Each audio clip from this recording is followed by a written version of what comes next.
The indie game revolution of the last few years has been a wonderful thing for the games industry, allowing tiny development teams and bedroom coders to succeed in a market dominated by huge corporations.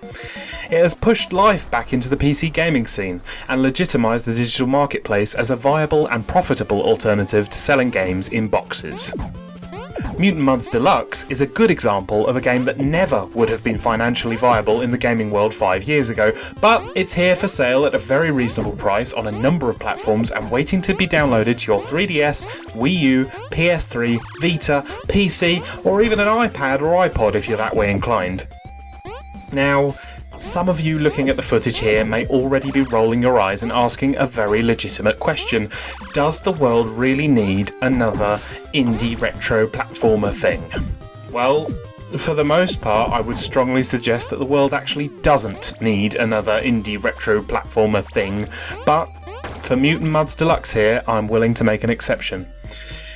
The reason for this is that Mutant Deluxe doesn't sell itself entirely based on its nostalgic value, unlike other similar indie platformers that we won't name here.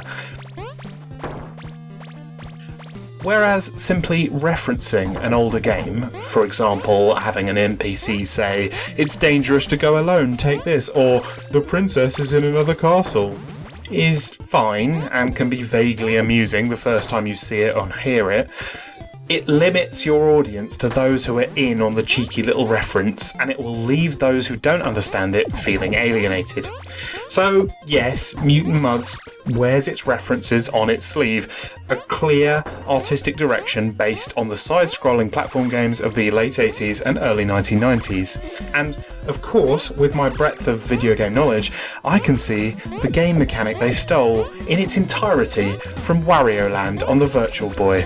I suggest you look it up, kids. But other than that, Mutant Muds merely hints at its forebears rather than stealing from them. So, rather than a bitter taste in my mouth left by constant pop culture and video game references, I'm left with a warm, nostalgic feeling that takes me back to playing Cosmo's Cosmic Adventure and Commander Keen 4 on my dad's old IBM. Now, Renegade Kid, the creators of Mutant Deluxe, may never have played either of those games, but because the nostalgia here isn't forced, it doesn't matter. This warm feeling I get in my belly as I play Mutant Muds is mine and mine alone. Thank you, Renegade Kid, for respecting my personal nostalgia.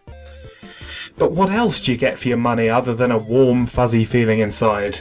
Well, you get 60 levels of fun, tight platforming action, which requires true skill to master, a good-looking game with a cute graphical style that falls somewhere between 8 and 16-bit. I believe the developer themselves call it 12-bit. An addictive chiptune soundtrack that will glue itself to your brain walls, in a good way. And it's cheap, it's addictive, it's fun, it's playable. I can't think of any reason why you wouldn't like this game, whoever you are, whatever you want to play it on. Is it perfect? Probably. Get this game.